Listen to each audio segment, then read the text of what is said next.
வெங்காயம் போட்டால் மீன் குழம்பு புளிக்குழம்புலாம் போட்டோம்னா கருவாடை போட்டோம்னா நல்லா வாசனையாக இருக்கும்.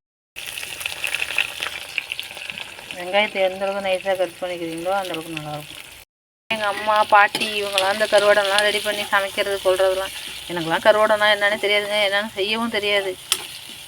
எங்கள் அக்கா செஞ்சு வச்சுருந்தாங்க, அவங்கள்ட்டேருந்து வாங்கிட்டு வந்து வச்சுருக்கேன். நான் மீன் குழம்பு வச்சா சூப்பராக இருக்குன்னு சொன்னாங்க எங்கள் அக்கா, அதனாலன்னு சொல்லிட்டு வெங்காயத்தை நல்லா சுருளில் பொன்னிறமாக வதக்கிக்க வேண்டியது. நான் மீன் குழம்புல மீன் ரொம்ப போட மாட்டேன், சும்மா வாசனைக்கு மட்டும் ஒரு மண்டை இந்த வால் இந்த பீஸ் மட்டும் தான் எல்லா மீனுமே எங்கள் வறுக்கிறதுக்கு பற்றி வச்சாச்சு.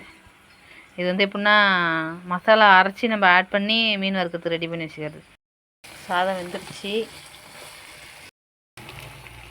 விளக்கெண்ணெய் எந்த அளவுக்கு யூஸ் பண்ணுறோமோ அந்தளவுக்கு நம்ம உடம்புக்கு குளிர்ச்சி. அதனால் கருவாடத்தில் விளக்கெண்ணெய் போடுவாங்க. நம்ம டேரெக்டாக விளக்கெண்ணெய் யூஸ் பண்ணோம்னா நம்ம சாப்பிட மாட்டோம்ல, அதனால் வந்துட்டு இந்த மாதிரி கருவாடத்தில் போட்டால் சாப்பிட்றது அவ்வளோ நல்லது. நல்லா சுருளாக வதங்கிடுச்சு. ஆட் பண்ணிக்கலாம்.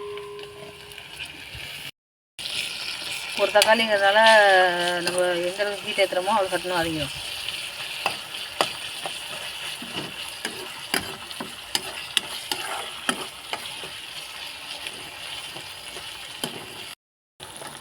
தக்காளி ஓரளவுக்கு வதங்கிட்டு பாருங்கள்.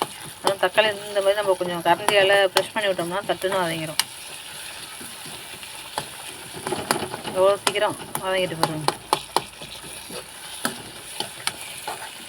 அது இந்த எண்ணெய் சட்டி வந்து இரும்பு எண்ணெய் சட்டிங்கிறதுனால இதில் சூடு அப்படியே ரொம்ப நேரமும் நிற்கும். எந்த ஒரு போட்டு வதக்கினாலும் இது கருகாது காந்தாது. நம்ம சாதா எண்ணெய் சட்டி இந்த அலுமினியம் எண்ணெய் சட்டிலாம் போட்டோம்னா டக்குன்னு கருகிடும் காந்திடும். இந்த எண்ணெய் சட்டியில் வந்து அந்த மாதிரி காந்தாது கொள்ளாது. நல்லாயிருக்கும், எந்த பொருள் இதெல்லாம் டேஸ்ட்டாக இருக்கும். இரும்பு எண்ணெய் சட்டி மண் எண்ணெய் சட்டிக்கு ஈக்குவலாக இருக்கும். மீன் குழம்புனா மண் சட்டியில் வைப்பேன். இப்போ வந்துட்டு விறகு அடுப்பு இருந்தால் மண் சட்டியில் வைக்கலாம். நம்ம கேஸுங்கிறதுனால இதில் வச்சிடறேன். நான் மண் சட்டியில் தான் வச்சோம்னா டேஸ்ட்டாக இருக்கும். வச்சுருந்து அன்றைக்கி சாப்பிட்றத விட வைக்கிறத சாப்பிட்டோம்னா நல்லா டேஸ்ட்டாக இருக்கும். நல்லா வெங்காயம் தக்காளி எல்லாம் நல்லா வதங்கி சூண்டு போயிடுச்சுங்களா. இப்போ வந்துட்டு இந்த குழம்பு நல்லா ஒரு கலக்கி வச்சுட்டு ஊற்றினோம்னா அடியில் மிளகாத்தூள் உப்பு எல்லாம் இதில் கீழே தங்கிடும். அதனால நல்லா கலக்கி வச்சுட்டு ஊற்றிக்க வேண்டியது. கருவேப்பிலை கத்திரிக்காயெல்லாம் போடுவாங்க. கத்திரிக்காய் வந்து எங்களுக்கு ஒத்துக்காது, ஸ்கின்னு இது அலர்ஜி மாதிரி இருக்கும்.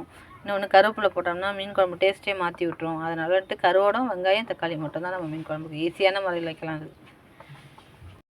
குழம்பு வதக்கி ஊற்றியாச்சு. அது ஒரு 1/4 மணி நேரம் நல்லா தண்ணியாக வச்சோம்னா ரொம்ப நேரம் கொதிக்கணும். கொஞ்சம் டைட் ஆகணுங்கிறதுனால ஒரு 1/4 மணி நேரம் கொதிச்சாலே போதும். நான் ஆல்ரெடி டைட்டாக தான் கரைச்சிருக்கேன், அதனால் ஒரு 1/4 மணி நேரம் கொதிச்சாலே போதும். தட்டு போட்டு மீன் குழம்பு மூடி வச்சிடலாம்.